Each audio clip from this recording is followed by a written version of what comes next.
தேவனை உன் ராஜாவாக ஏற்றுக்கொள். நாம் அவருடைய அன்பை விரும்புகிறோம், அவருடைய ஆளுகையை விரும்புகிறோமா?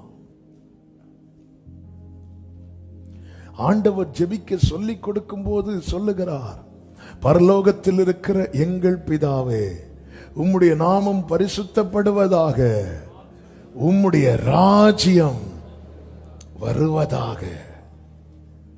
ஏன் ஆளுகையை விரும்ப மாட்டேங்கிறோம்னா, அடுத்த ஜெபத்தில் இருக்கிறது, உம்முடைய சித்தம் பரலோகத்தில் செய்யப்படுகிறது போல. அப்போ ராஜாவின் ஆளுகைக்குள்ளே அங்க இருக்கிறதெல்லாம் ஜனங்களுடைய விருப்பம் அல்ல, ராஜாவின் விருப்பம். ஆண்டவர் சொல்லுகிறார், ஆமா, நீ தேவனுடைய ராஜ்யத்தை நீ தேடிட்டேன்னா இப்ப நீ எதை குறித்து கவலைப்படுகிறையோ அதை குறித்து கவலைப்பட வேண்டிய சிச்சுவேஷனே வராது. சபையை கேளுங்கள், சமீபத்திலும் தூரத்திலும் இருந்து கேட்கிற ஒவ்வொருவருக்கும் சொல்லுகிற அன்பின் செய்தி, இன்னைக்கு ஆவியானவர் தருகிற செய்தி இதுதான். இன்னைக்கு நாம ஒரு காரியத்தை குறித்து ரொம்ப கவலைப்பட்டு இருக்கிறோம். அந்த காரியம் இம்மைக்குரிய காரியமா நித்தியத்துக்குரிய காரியமா என்பதை முதலாவது சிந்தியுங்கள். எனது பூமியில் வாழும் நாட்களில் நித்தியத்தை குறித்த கவலை நமக்கு தேவை, ரட்சிப்பை குறித்த கவலை வேண்டும். ஆமென். இன்னும் பரிசுத்தம் என்கிற காரியத்தை குறித்த கவலை வேண்டும், நீதியை குறித்த கவலை வேண்டும். ஐயோ, இன்னும் நான் வேணுமே, இன்னும் நான் அவருக்குரியவனாய் மாற வேண்டுமே. இது அதனாலதான் இந்த உணர்வு நமக்கு வேணும். ஆனா இம்மைக்குரிய கவலை நம்மை பிடிக்குதுன்னா, நாம் தேவனுடைய பிள்ளைகளா இருக்கிறோம், தேவனுடைய வீட்டில் இல்லை. ஆண்டவர் சொல்றார், இங்க பாரு, உனக்கு என்ன தேவைன்னு எனக்கு தெரியும். ஆமென். நீ ராஜ்யத்தை தேடு, தேவனுடைய ஆளுகையை உன் வாழ்க்கையில தேடு. அவரை ராஜாவாக நீ அக்செப்ட் பண்ணு. அவரை அப்பாவாக ஏற்றுக்கொண்டாய், அவரை ராஜாவாக ஏற்றுக்கொள்ளுகிறாயா?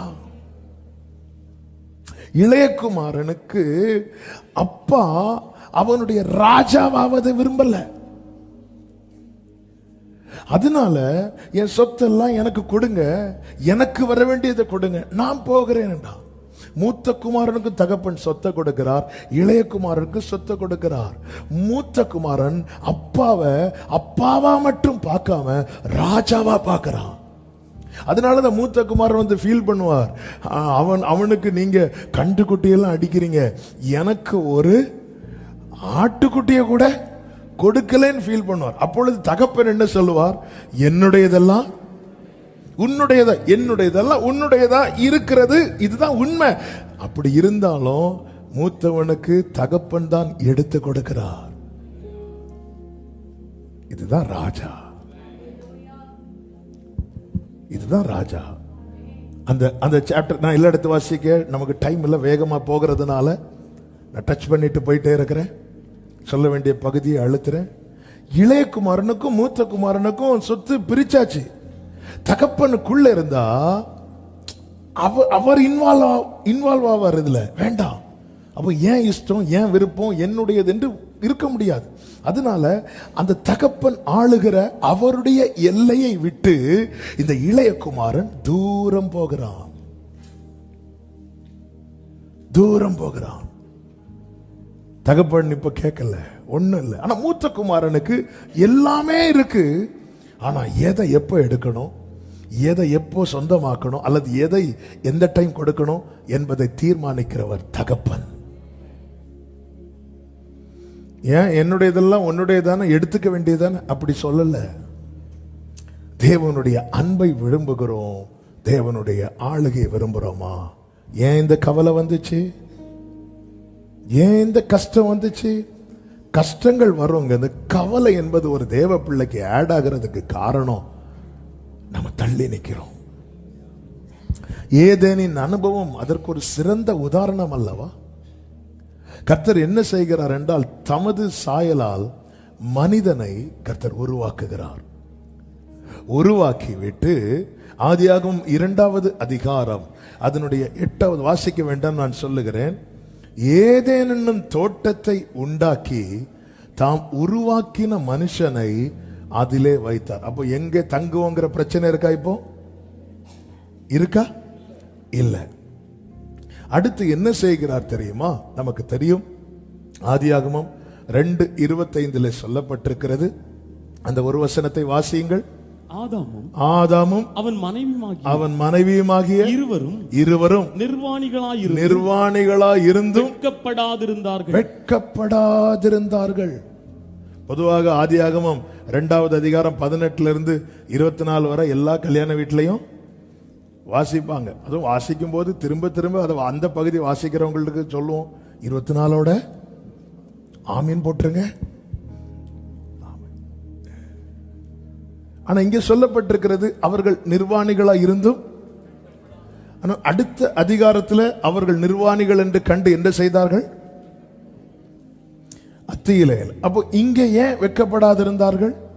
ரோமர் 3:23 சொல்லப்பட்டிருக்கிறது, எல்லா மனுஷரும் பாவம் செய்து தேவ மகிமை அற்றவர்களானார்கள். அப்ப பாவம் பிறப்பதற்கு முன்னாக மனிதனை எது சூழ்ந்திருந்தது? சத்தமா சொல்லுங்க, எல்லாரும் சத்தமா சொல்லுங்க, மகிமை. அப்ப என்னத்தை உடுப்போம் என்கிற கவலை அங்க இல்ல, எங்க தங்குவோங்கிற கவலை இல்ல. ஏன்னா தோட்டத்தை உண்டாக்குனது யாரு? கர்த்தர். ஏன்னா அவருடைய ஆளுகை அது, கர்த்தருடைய ஆளு. என்னத்தை எங்க தங்குவோம் என்கிற கவலை இல்ல, என்னத்தை உடுப்போம் என்கிற கவலை அங்கே இல்லை. அடுத்து சொல்லப்பட்டிருக்கிறது 2வது அதிகாரம் அதனுடைய 9வது வசனத்தில், ஆதியாகமம் 2:9, புசிப்புக்கு நலமுமான சகலவித விருட்சங்களை தேவன் என்ன செய்தாராம்? முளைக்க பண்ணினார். அப்படின்னா எதை உண்போம் என்கிற கவலை இல்லை. இன்னைக்கு நாம எதை குறித்து கவலைப்படுகிறோமோ அதை குறித்த கவலை அவருடைய ராஜ்யத்துக்கு உட்பட்டவர்களுக்கு இல்லை. உடனே நம்ம என்ன நினைப்போம்? அப்படின்னு நம்ம பரலோகத்துக்கு தான் போகணும், உண்மைதான். ஆனால் அவருடைய ராஜ்யத்தை இங்கே ஸ்தாபிக்க இயேசு கிறிஸ்து இந்த பூமியிலே வந்தார். நல்ல கவனமா கேளுங்க. அதனாலதான் இயேசுவின் பிரசங்கமே எப்படி ஆரம்பிக்கிறது தெரியுமா? மனம் திரும்புங்கள். நீங்க இங்க தூரத்துல இருந்து பேசுறது மாதிரி இருக்கு எனக்கு. மனம் திரும்புங்கள், பரலோக ராஜ்யம் கொண்டு தராரு எனக்கு அந்த கிங்டம். ஆண்டவர் அதுதான் பைபிளை படிக்கும் போதுதான் அந்த அவருடைய ஆளுகைக்குள்ள இருக்கிறவனுக்கு எங்க தங்குற பிரச்சனை கிடையாது. இன்னைக்கு அது ஒரு பெரிய பிரச்சனை இல்லை.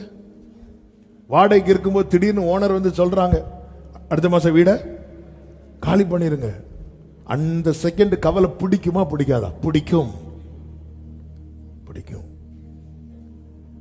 திடீர்னு இந்த மாசத்தோட உனக்கு வேலை முடிஞ்சது. கவலை பிடிக்குமா பிடிக்காதா? பிடிக்கும். ஆதாம் கேட்டானா, ஆண்டவரே எனக்கு நான் எங்க தங்க போறேன், என்ன ஒண்ணும் இல்லை.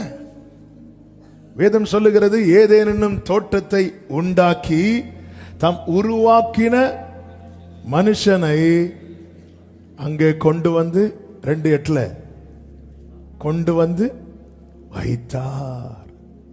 எப்படிங்க? ஆமே, நம்ம கவலை சுமந்து பெட்டி எங்க இறக்க வைக்கனே தெரியல. ஆண்டவரே, கர்த்தர் ஆதாமை சுமந்து கொண்டு வைத்தார். சபையை கேளுங்க, இந்த வார்த்தையை ஆண்டவர்கிட்ட இப்படிதான் சொல்லி ஜெபம் பண்ணிட்டு வந்தேன். எனக்கு இது பேச தெரியல ஆண்டவரே, நீங்க தான் பேசணும், நீங்க தான் இந்த வெளிச்சத்தை சபைக்கு கொடுக்கணும். தேவராஜ்யம். ஆண்டவருடைய பிரசங்கத்தில் 80% அவர் பேசினது கிங்டம் ஆஃப் காட் பத்தி தான். அதனாலதான் thy kingdom come, உம்முடைய ராஜ்யம் வருவதாக, உம்முடைய ராஜ்யம் வருவதாக. உம்முடைய சித்தம் பரலோகத்தில் எப்படி செய்யப்படுகிறதோ அப்படி இந்த பூமியிலையும் செய்யப்படுவதாக. அப்போ ஏதேனுக்குள்ள எங்க தங்குவோங்கிற பிரச்சனை இல்லை, என்ன உடுப்போங்கிற கவலை இல்லை, என்ன உண்போம் என்கிற கவலை இல்லை. அது மாத்திரம் அல்ல, 2:10 சொல்லப்பட்டிருக்கிறது, தோட்டத்துக்கு தண்ணீர் பாயும்படி செய்தார். அப்ப எதை குடிப்போம் என்கிற, சத்தமா சொல்லுங்க. தேவனால் மனிதன் சிருஷ்டிக்கப்பட்டு ஏதேனுக்குள்ள வைக்கும் போது என்னத்தை உண்போன்னு கவலைப்படாதுன்னு ஆண்டவர் சொன்னாரா? இல்ல. ஏதேனுக்குள்ள இருக்கிறவனுக்கு அல்ல இந்த செய்தி, ஏதேனுக்கு வெளியே இருக்கிறவனுக்கு தான் செய்தி. எதை உண்போம், எதை உடுப்போம், எதை குடிப்போம் என்கிற கவலை.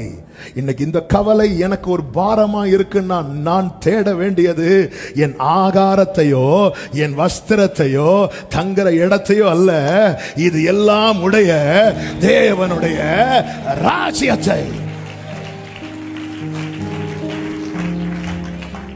ஹல்லேலூயா, ஆமென். அதனாலதான் சொல்லுவார், முதலாவது அங்க இந்த கவலையே கிடையாது, இந்த கஷ்டமே கிடையாது. இன்னொரு ஆச்சரியமான காரியம், இந்த ராஜ்யத்துக்குள்ள ஒருவன் வந்துட்டானா, இந்த ஏதேன்ல அடுத்து என்ன நடக்கிறது பாருங்க. அதனுடைய 16-17 வசனங்களில் இன்னொன்று 15வது வசனத்தை டச் பண்ணிட்டு போகலாம். 15 வாசிங்க. 2:15. தேவனாகிய கர்த்தர் மனுஷனை ஏதேன் தோட்டத்தில் அழைத்துக் கொண்டு வந்து, ஏதேன் தோட்டத்திலே அழைத்து கொண்டு வந்து அதை பண்படுத்தவும் காக்கவும் வைத்தார். அப்ப அவனுக்கு வேலையும் இருக்கு. ஆமென், ஹல்லேலூயா. அவனுக்கு வேலை இருக்கு, வேலை ரெடியா இருக்கு. கிங்டமுக்குள்ள வேலை நிறைய இருக்கு. ஹல்லேலூயா. அவனை கொண்டு வைக்கிறார். இன்னைக்கு இது ஒரு பெரிய கவலையா இருக்கு. அடுத்து என்ன செய்ய போறேன் ஆண்டவரே? ஆமென், ஹல்லேலூயா. இன்னைக்கு நாம எதை நினைச்சு கவலைப்படுறோமோ அதுக்கெல்லாம் சொல்யூஷன் உள்ள வந்துட்டா போதும். உள்ளே அழைத்து உம் பிரசன்னத்தால். ஆனா நம்ம இந்த கிங்டமை விட்டுட்டு இது ஒவ்வொன்னா தேடிட்டு இருக்கிறோம், ஒவ்வொன்னா தேடிட்டு இருக்கிறோம். கவலையோடு தேடுறோம், கண்ணீரோடு தேடுறோம். ஆண்டவர் சொல்றார், இந்த கண்ணீரோடு நீ தேவ ராஜ்யத்தை தேடு, விடாம தேடு.